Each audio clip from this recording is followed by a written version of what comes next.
नमस्कार दर्शकवृन्द, हाम्रो नियमित प्रस्तुति 6 प्रश्नमा स्वागत छ।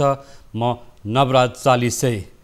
सत्तारूढ दल नेकपा भित्रको आन्तरिक कलहलाई यतिखेर छिमेकी मुलुकहरूले अथवा छिमेकीको निकै चासो बढिरहेको छ र संसद विघटन भइसकेपछि यति बेला चिनिया र भारतीयहरूको निकै चासो र दौडधुप बढिरहेको छ र पछिल्लो पटक नेपालको भू राजनीतिमा भारत, अमेरिका र चीनको आफ्नै खालको स्वार्थहरू गाँसिएको कुरा विश्लेषकहरूले अनुमान लगाइरहेको अवस्था पनि छ। एमसीसी पारित गर्ने नगर्ने भन्ने विषयमा पनि नेकपाभित्र निकै लामो विवाद चलिरहेको छ र ओली पक्ष प्रधानमन्त्री केपी शर्मा ओली पक्षले एमसीसी पारित गर्नुपर्छ भनेको अवस्था छ भने अर्को पक्षले प्रचण्ड माओ नेपाल पक्षले चाहिँ एमसीसी पारित गर्नु हुँदैन भन्ने विपक्षमा उहाँहरू उभिनु भएको छ र पछिल्लो पटक नेपालको भू राजनीतिमा अथवा नेपालको सत्ता खिचातानीमा निकै यति बेला छिमेकीहरूको विदेशी मामिलाको नाङ्गो हस्तक्षेप देखिन थालेको छ र पछिल्लो पटक चिनिया कम्युनिस्ट पार्टीका अन्तर्राष्ट्रिय विभागका उपमन्त्रीले यहाँ गरेको भेटघाट, त्यसगरी भारतीय चासो र पछिल्लो दिनहरूमा नेपालको भू राजनीतिका बारेमा विभिन्न खालको टीका टिप्पणी भइरहँदा अब नेपालको राजनीतिक निकास कसरी अगाडि बढ्नेछ र यसै क्रममा भारतीय खुफिया एजेन्सीको नेपाल भ्रमण अथवा प्रधानमन्त्रीसँगको भेटघाट, त्यसगरी यति बेला सुरक्षाकर्मीहरूको समेत यति बेला निकै चासो बढेको अवस्थामा नेपालको पछिल्लो राजनीतिक अस्थिरताले निकास कसरी पाउनेछ भन्ने विषयमा आज हामीसँग पूर्व राजदूत डाक्टर दिनेश भट्टराई हुनुहुन्छ। उहाँ संयुक्त राष्ट्रसङ्घीय आवासीय प्रतिनिधि पनि भएर काम गरिसक्नु भएको छ। यहाँलाई स्वागत डाक्टर साहब। धन्यवाद। आरामै हुनुहुन्छ? ठिक छु। वास्तवमा यहाँ लामो समय परराष्ट्र मन्त्रालयमा बिताउनु भयो र त्यसै गरी नेपालमा एउटा परराष्ट्र मामिलाका राम्रो जानकार पनि हुनुहुन्छ। पूर्व प्रधानमन्त्री सुशील कोइराला र शेरबहादुर देउवाको समेत एउटा परराष्ट्र मामिला विज्ञ सल्लाहकार भएर काम गरिसक्नु भएको अवस्था छ। पछिल्लो पटक नेपालको भू राजनीतिमा छिमेकीहरूको चासो साँच्चै बढेकै हो?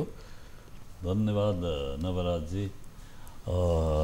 नेपालमा छिमेकीहरूको भू राजनीतिक चासो बढेको विषय बडा अहिले ज्वलन्त समस्या छ। अहिलेको चाहिँ समस्या त्यही नै हो र यो समस्यामा आउनु अगाडि म आज पुस 16 गते आजभन्दा 44 वर्ष अगाडि 45औँ यो राष्ट्रिय एकता तथा मेलमिलाप दिवस 8 वर्षको लामो प्रवास लाई अन्त गरेर राष्ट्रमाथि आइपरेको सङ्कट, राष्ट्रिय अस्तित्वमाथि आइपरेको चाहिँ खतराको गम्भीर वास्तविकतालाई चाहिँ मनन गरेर आफ्नो व्यक्तिगत सुरक्षाको मतलब नराखेर आजभन्दा 44 वर्ष अगाडि जसरी बीपी कोइराला, गणेश मानजी त्यो साहस मुलुकको लागि, मुलुकलाई नम्बर 1 मा राखेर सबभन्दा माथि मुलुक हुन्छ भनेर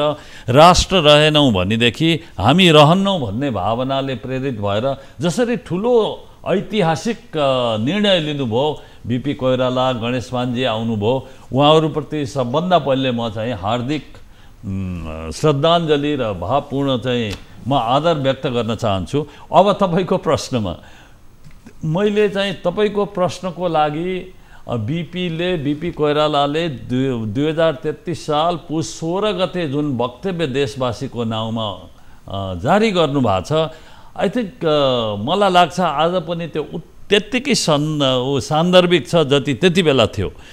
त्यति बेला उहाँले भन्नुभएको थियो राष्ट्रवादका कोरा नारा, विदेशी तत्त्वहरूको कुचक्रमा चाहिँ नेपाल फस्न खोजिरहेछ, अन्तर्राष्ट्रिय षड्यन्त्रको अखाडा बन्ने खतरा चलिरहेछ, मुलुकमा नेताहरूको स्वार्थपरायणता, साम्प्रदायिकता, व्यक्तिवादी मनोवृत्ति र चाहिँ हामीले चाहिँ विदेशपट्टि आमुख हुने, विदेशपट्टि चाहिँ हेर्ने जुन प्रवृत्ति चलिरहेछ त्यसमा सबभन्दा पहिले राष्ट्रियताको हत्या हुन्छ भनेर बीपीले जसरी भन्नुभएको थियो, आजको यो दिनमा तपाईँसँग कुरा गरिराख्नु पर्दाखेरि मलाई त्यसको याद आउँछ र त्यसकारण चाहिँ त्यो वक्तव्यबाट हामीले बुझेर राष्ट्रियता र प्रजातन्त्रलाई सँगसँगै लैजानुपर्छ। राष्ट्र रहेन भने के को हामी डेमोक्रेसीका कुरा गर्ने, के हामी नेपालीको कुरा गर्ने। त्यसैले आजको दिन असाध्यै महत्त्वपूर्ण ऐतिहासिक दिन यस्तो परेछ। तपाईँले बोलाउनु भयो, धन्यवाद त्यसको लागि फेरि। र अर्को कुरा, छिमेकीहरूको चासो डाक्टर, म यहाँनिर जोड्न चाहेँ। जस्तो 44 वर्ष चाहिँ पछाडि आज पनि मुलुक एउटा राष्ट्रिय सङ्कटमा छ। यहाँले भन्नुभएको राष्ट्रियता सङ्कटमा छ होइन। एउटा राजनीतिक व्यवस्थामाथि पनि विभिन्न खालको कोणबाट व्याख्या विश्लेषणहरू प्रहारहरू भइरहेको अवस्था पनि छ। र यही अवस्थामा आज छिमेकीहरूको यहाँले जुन खालको सन्दर्भ चाहिँ छिमेकीको चासो स्वार्थ पनि बाक्लो रूपमा देखिन थाल्यो, यता उत्तरतर्फको पनि यता चाहिँ दक्षिणतर्फको पनि होइन। त्यसै गरी नेपालको भू राजनीतिमा युरोपियन युनियनको पनि विभिन्न खालको फन्डिङ छ भन्ने गरिन्छ यहाँको धर्म संस्कृतिमाथि। त्यतिकै गरेर पछिल्लो दिनहरूमा एमसिसीको विषयमा अथवा अमेरिकन चासो पनि त्यत्तिकै छ, इन्डो पेसिफिक रणनीति अन्तर्गत भनेपछि मैले केही कुराहरू मिसाएर पनि सोधिहालेँ। होइन, धेरै कुराहरू तपाईँले सोध्नुभयो। अब यो कस्तो छ भने जब मुलुकमा रिक्तता हुन्छ, रिक्तता के को छ अहिले, के अरे त्यो जनताको प्रतिनिधि संस्था के अहिले चाहिँ हाम्रो प्रतिनिधि सभा विघटन छ। अनि तरलता के छ, हामी सबै भ्रममा छौँ, एकदम तरलता छ। जब मुलुकमा रिक्तता र तरलता हुन्छ विदेशीहरू सलबलाउन थाल्छन्। तपाईँले त्यो ठिक भन्नुभयो। अनि EU को कुरा, अमेरिकाको कुरा, छिमेकीहरूको कुरा। अब अहिले चाहिँ हामीले यसो विश्व भू राजनीतिलाई हेऱ्यौँ भनेदेखि अहिले विश्वमा चाहिँ तपाईँको एउटा ग्लोबल म्याराथन चलिरहेछ। त्यो म्याराथनमा चीन र अमेरिकाको चाहिँ म्याराथन छ, दौड छ। अब त्यस्तै हाम्रा छिमेकीहरू, चीन चाहिँ उदीयमान शक्तिको रूपमा छ, भारत पनि त्यत्तिकै प्रगति गरिरहेछ, उदीयमान शक्तिको रूपमा छ। भन्दाखेरि यो सबै यो भू राजनीतिको चाहिँ तपाईँको यो खेल चाहिँ अब चीनलाई कमजोर बनाउने उसमा, अथवा चाहिँ अब फेरि त्यसलाई चाहिँ काउन्टर गर्ने उसमा चाइनाको चाहिँ काउन्टर मुभ। त्यसैले जुन किसिमका यहाँ बदलावहरू हेर्नुहोस्, अब भारतबाट के 5 हप्तामा 1 महिनाभित्र के भिजिट भयो। तपाईँले भन्नुभयो नि र चिफको चाहिँ भिजिट भयो, अनि त्यसपछि सेना प्रमुख आउनुभयो, परराष्ट्र सचिवजी आउनुभयो, त्यतिले पुगेन। अनि चाहिँ विदेश विभागको चाहिँ प्रमुख पनि आउनुभयो सत्तारूढ पार्टीको। अनि चाइनातिरको हेर्नुहोस् त, अनि रक्षा मन्त्रीजी तुरन्त विदेश सचिव जानुभएको 2 दिनपछि आउनुभएको छ। अनि अहिले यो चाहिँ नेकपामा चाहिँ यो सत्तारूढ पार्टीमा जुन सङ्कट पर्यो त्यसमा आउनु भएको थियो, हिजो जानुभयो। के अरे मैले के भन्न खोजिरहेको भने, ठिक छ नेपालले हाम्रा छिमेकीहरू, महत्त्वपूर्ण छिमेकी हुन् नेपाल र भारत, उनीहरूसँग हामीले सन्तुलित सम्बन्ध राख्नुपर्छ, विश्वासमा आधारित सम्बन्ध राख्नुपर्छ। तर हाम्रो आन्तरिक समस्यामा जसरी चाहिँ अहिले यो सत्तारूढ पार्टीले इन्भल्भ गराइरहेको छ, संलग्न गराइरहेको छ, यो एकदम चाहिँ चिन्ताजनक छ। हेर्नुहोस् डाक्टर भट्टराई, जस्तो यहाँले भन्नुभयो उहाँहरू चाहिँ छिमेकीबाट चाहिँ भिभिआइपीहरू अथवा भिआइपीहरूले एउटा परराष्ट्रको प्रोटोकल नागेर अथवा आफै सुरक्षा लिएर भनौँ न, उहाँहरू आफ्नै ढङ्गले चाहिँ हिँडुल गरेको देखियो, नेताहरूको घर दैलोमा गएको देखियो, अथवा उडबस गरेको देखियो, राजदूतले चाहिँ लिएर चाहिँ डोराएर हिँड्नु भएको छ। यो कतै हाम्रो परराष्ट्रको प्रोटोकलभन्दा बाहिर गएन र? होइन, परराष्ट्रबाट प्रोटोकल बाहिर गएको त त्यो देखिया छ। मतलब खुलेआम रूपमा नेताको दैलोमा अथवा बेडरुमसम्म चाहिँ भनौँ न, त्यो अवस्थामा उहाँहरू पुग्ने एउटा प्रोटोकल हुन्छ एउटा राष्ट्रको होइन, अथवा शिष्टाचार भेट हुन्छ होला, कसरी भेट्ने, त्यसको चाहिँ भनौँ न पारदर्शिता पनि हुनुपर्ने हुन्छ होला, त्यो देखिँदैन। अब पार्टीकै मान्छे, बिजेपीको फरेन सेलको मान्छे, फरेन अफेयर्स सेलको विजय चौथाईवाले आउनुभयो, हाम्रो नेकपाको महासचिवको निमन्त्रणामा आउनुभयो भनेर त्यहाँ त्यति बेला हामीले पढ्यौँ। अहिले उहाँहरू कसको निम्तोमा आउनुभएको मैले त केही पनि पढेको छैन। हो, छिमेकीहरूले यहाँ चासो राख्नुहुन्छ, ठिक छ, सद्भाव राख्नुहुन्छ, सहयोग राख्नुहुन्छ, हामीले त्यसलाई मान्छौँ। तर के भन्दा हाम्रो आन्तरिक मामलामा, पार्टीको आन्तरिक मामलामा पनि हामी भएको देख्न चाहदैनौँ। अब यहाँनिर मैले एउटा महत्त्वपूर्ण कुरा के भन्नुपर्छ भन्दाखेरि, ल चीनको सद्भाव हामीलाई चाहिन्छ, सहयोग चाहिन्छ, त्यस्तै भारतको सद्भाव र सहयोग पनि चाहिन्छ। तर हाम्रो गभर्नेन्समा त्यो हाम्रो आन्तरिक मामला हो। मैले देखिरहेको छु चाइनिज डेलिगेसनले चीनको परराष्ट्र मन्त्रालयको विज्ञप्ति अनुसार उहाँको प्रवक्ताको अनुसार गभर्नेन्स पनि छलफल गर्ने भनेर आउनु भएको छ। गभर्नेन्स एजेन्डामा छ। त्यो गभर्नेन्स एजेन्डामा अब त्यो यो कुरा यसको निरन्तरता हेर्नुहोस् है, सत्तारूढ पार्टीका नेताहरू मन्त्रीहरू लाइन लागेर सी जिनपिङ विचारधारामा चाहिँ ट्रेनिङ लिने उहाँहरू, गभर्नेन्समा ट्रेनिङ लिने उहाँहरूले के कुरा, तपाईँले प्रोटोकलको कुरा गर्नुभयो नि, यस्तो गभर्नेन्स इन्टरनल डोमेस्टिक गभर्नेन्समा बाहिरको आएर कुरा गर्दाखेरि के कुरा भयो भन्ने चाहिँ सरकारले न एउटा अभिलेख राखेको देखिन्छ, न चाहिँ जनतालाई सूचित गरेको देखिन्छ। यो गम्भीर प्रश्न हो, किनभने हामी बहुलवादमा विश्वास गर्छौँ र हामी चाहिँ घरेलु नीतिमा हाम्रो बहुलवाद हो, आधार हो, अनि चाहिँ हाम्रो परराष्ट्र नीतिमा हाम्रो चाहिँ मल्टिपोलारिटी हो। त्यसैले हामी यता पनि लाग्दैनौँ उता पनि लाग्दैनौँ, राष्ट्रिय हितलाई केन्द्रमा राखेर हामी काम गर्ने। यो के भइरहेछ त, यो सबै अलमल चाहिँ यो अलमललाई चिर्नको लागि सरकारले जनतालाई सूचित गर्नुपर्छ, भन्न सक्नुपर्छ कि हामीले चाहिँ यो अभिलेख राखेका छौँ यसको, भने भविष्यको सन्दर्भको लागि अभिलेख राख्नुपर्छ। यहाँ हिस्ट्रीलाई इतिहास मेटाउने काम भइरहेको छ। यो गम्भीर प्रश्न हो यो।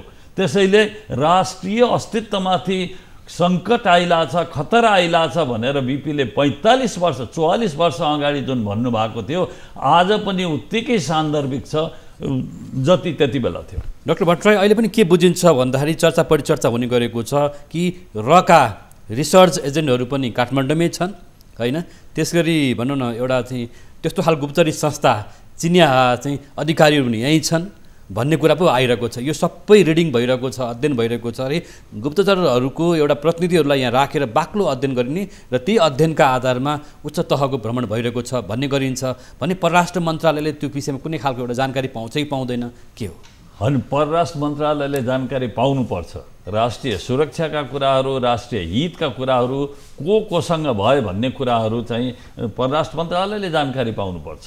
अनि तपाईँको नेपालको भू राजनीतिक अवस्थिति जुन छ त्यसले गर्दाखेरि अहिले विश्व भू राजनीतिमा जुन बदलाव भइरहेछ त्यो बदलावको क्रममा एकले अर्कालाई काउन्टर गर्ने, कन्टेन गर्ने नाममा नेपालमा आएर कोही विदेशीले चीनलाई चाहिँ काउन्टर गर्ने, कन्टेन गर्ने भन्ला, अथवा चीनले नेपाललाई आधार मानेर अरूतिर कन्टेन गर्ने भन्ला, त्यो हामीलाई स्वीकार्य हुँदैन। यो गभर्मेन्टले त्यो भन्न सक्छ कि सक्दैन? तपाईँले भन्नुभयो नि। अनि यो यो यो यस्ता कुराहरूमा हामी स्पष्टताका साथ भन्न सक्नुपर्छ।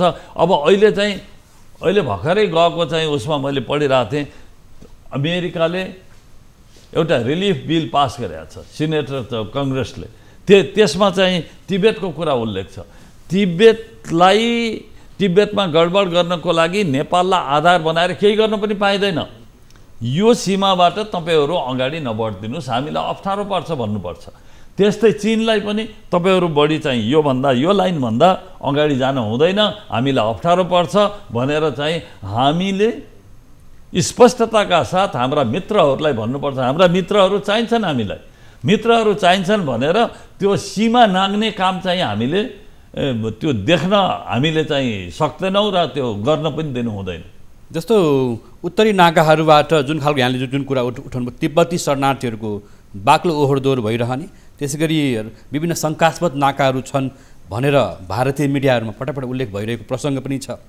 यी सबै कुराहरूलाई हेर्दा कतै नेपाल साँच्चै यहाँले भन्नुभयो जस्तो एउटा भनौँ न छिमेकीहरूकै एउटा चाहिँ एउटा भनौँ न यहाँ खरि यो एउटा गुप्तचरी गर्ने एउटा रणनीतिक भूमि भइरहँदा पछिल्लो पटक यो क्रम बढिरह्यो भने कतै हाम्रो राष्ट्रियता नै जोखिममा पर्ने त होइन?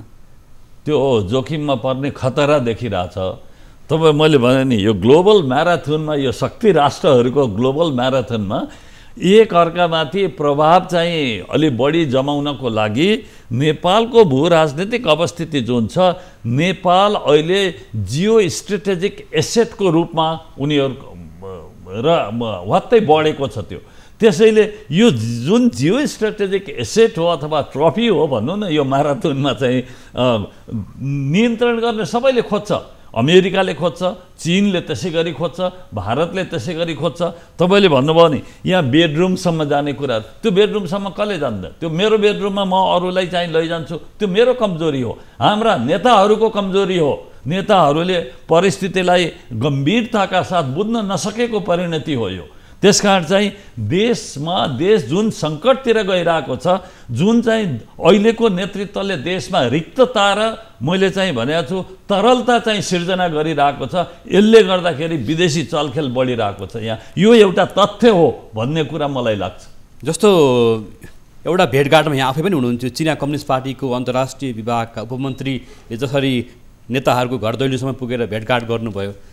यो भेटघाटलाई नेपाली नागरिकले पनि निकै चासोका साथ हेरेका छन्। डाक्टर साहब यहाँ पनि त्यो एउटा भेटमा त हुनुहुन्थ्यो। तपाईँले ठिक भन्नुभयो। म नेपाली काङ्ग्रेसका सभापति तथा पूर्व प्रधानमन्त्रीजीसँगको चाहिँ चाइनिज डेलिगेसनको भेटघाटमा थिएँ। जुन कुराहरू भयो त्यो मिडियामा पनि आछ। अनि यो भनिराख्ने कुरो होइन, हल्ला गर्दै हिँड्दैनन्। कूटनीतिमा एउटा आफ्नो मान्यता हुन्छ, मूल्य हुन्छ, एउटा मर्यादा हुन्छ, एउटा सीमा हुन्छ।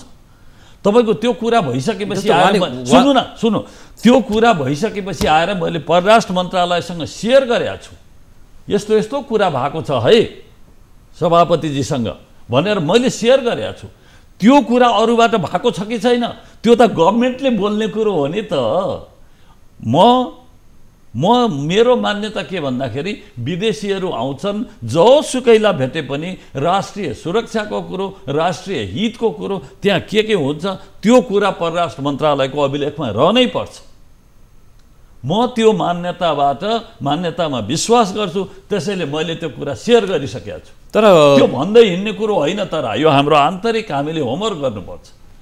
तर पछिल्लो पटक के देख्यो भने हाई प्रोफाइलका डेलिगेसनहरू पनि जसरी आइरहेको छ, उहाँले हाम्रो यहाँको सुरक्षाकर्मीलाई पनि साथ नलिकन अथवा प्रोटोकलभन्दा बाहिर नेताहरूको घर घरसम्म पुगेको बिहान बेलुका साँझ त्यो देखाउने त त्यो रेकर्डमा बस्छ।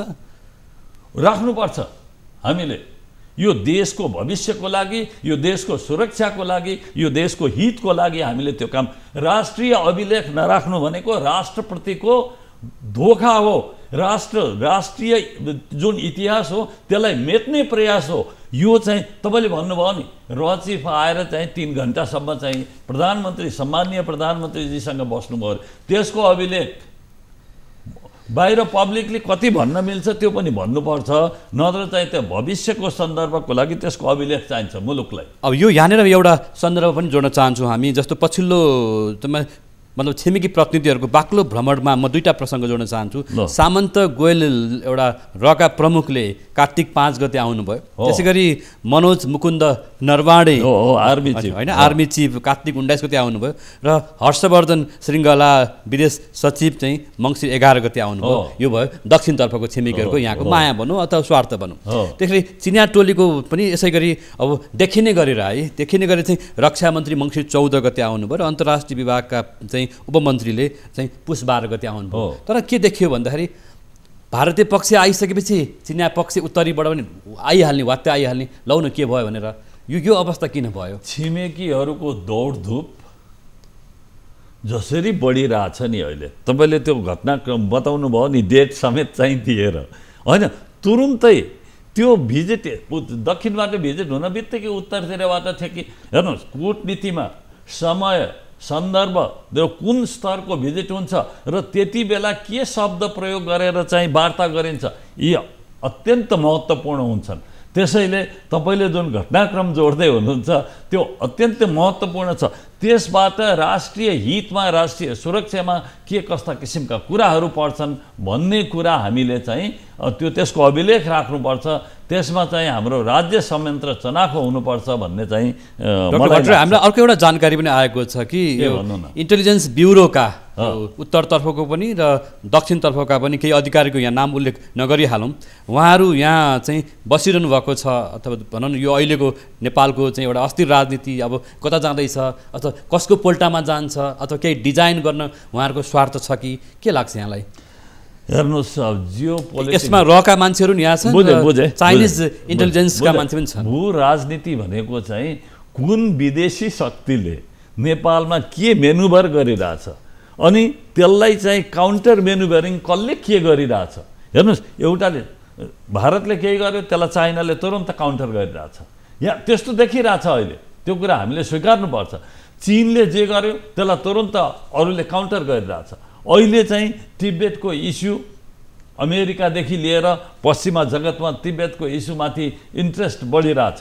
अनि तिब्बत हामी नेपालसँग जोडिएकोले नेपालमा भएको रिक्तता र नेपालमा भएको तरलता, म फेरि दोहोऱ्याउँछु, बाट फाइदा लिएर तिब्बतमा के गतिविधि गराउन सकिन्छ चीन विरोधी भन्ने शक्तिहरू यहाँ चाहिँ चलखेल गर्न थालिएका छन् भने त्यसैले अमेरिका उत्तिकै सशङ्कित छ। तपाईँले एमसिसीको कुरा गर्नुभयो, अनेक किसिमका चाहिँ यहाँ हल्लाहरू फैलिरहेछन्। यो हल्लालाई किन चाहिँ सरकारले चिर्न सक्दैन?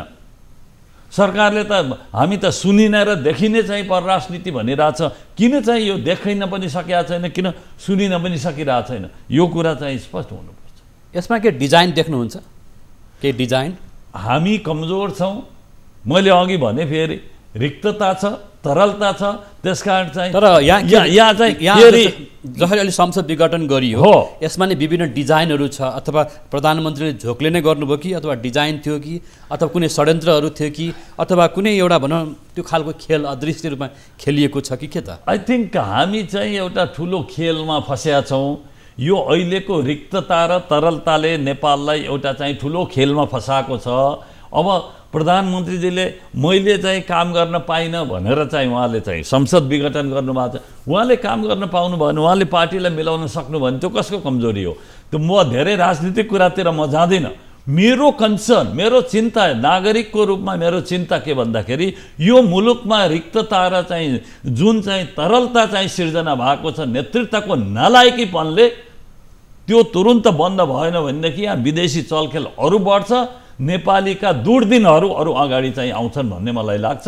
यसमा बडा चिन्ता छ। यति धेरै विदेशीको चलखेल हुँदा पनि उहाँहरू जसरी भेटघाट गर्नुभएको छ अथवा उहाँहरूले त्यो फिलिङ्स हामी कतै सङ्कटमा गइरहेका छौँ भन्ने कतै त्यो चिन्ता पनि देखिँदैन? अरू उहाँहरूले त अझ बढी चाहिँ यसलाई ओहोरदोहोरको रूपमा होइन आफ्नो पावर जस्तो।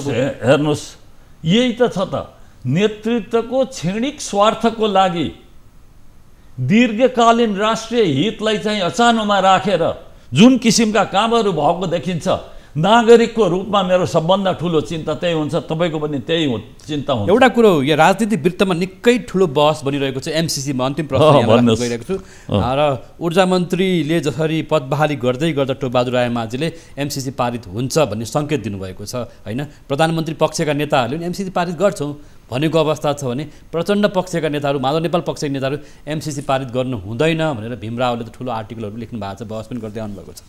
वास्तवमा अमेरिकनको चासो छ अथवा भनौँ न तिब्बती शरणार्थीकोदेखि लिएर उत्तरी नाकाहरूको विस्तार कुरालेदेखि लिएर भनिसक्नु भएपछि कति हामी एमसिसी अथवा अनेक खालका फन्दामा पर्ने त होइन भन्ने पनि एउटा चिन्ता छ नि त? हेर्नुहोस्, एमसिसी यो चाहिँ आजको नयाँ कुरा होइन। यो पुरानो 2010 सालदेखिको सबै अहिलेका जुन जति पूर्व प्रधानमन्त्रीजीहरू हुनुहुन्छ उहाँहरूको पालामा नै अगाडि बढेको कुरो हो यो चाहिँ।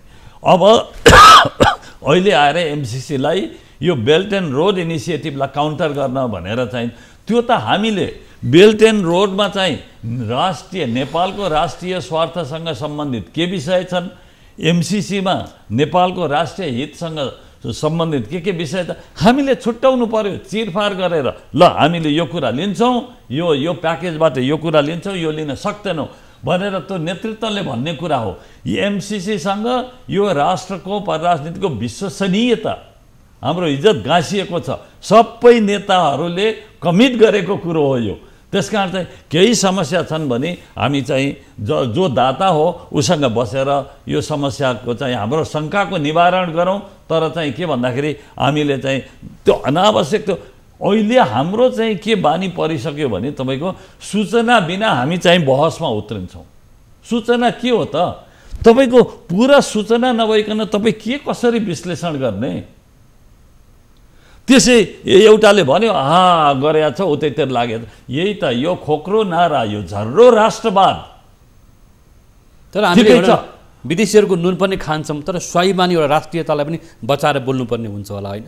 अथवा त्यो काम गर्नु। सुन्नुहोस्, नेपाल जस्तो मुलुक, हामी अति कम विकसित मुलुक, भूपरिवेष्टित मुलुक, हामी ठुलो सङ्क्रमण कालबाट गुज्रिरहेका छौँ। हामीलाई सबै मित्रको, भारतको, चीनको, अमेरिकाको सबै मित्रहरूको सद्भाव चाहिन्छ, समर्थन चाहिन्छ, सहयोग चाहिन्छ। उहाँहरूको सद्भाव, सहयोग र समर्थन लिएर हामीले चाहिँ जनताको जीवनस्तर, जनतालाई हामीले के देऊ त? तर अब जनताको जीवनस्तर उकास्ने काम हामी गर्छौँ। तर के भन्दाखेरि हामीले भन्छौँ हामी तपाईँहरू यहाँसम्म जानुहोस्, योभन्दा अगाडि जान चाहिँ नगर्नुहोस्, हाम्रो राष्ट्रिय हितमा यसरी फरक पर्छ भन्दा उहाँहरू मान्नुहुन्छ।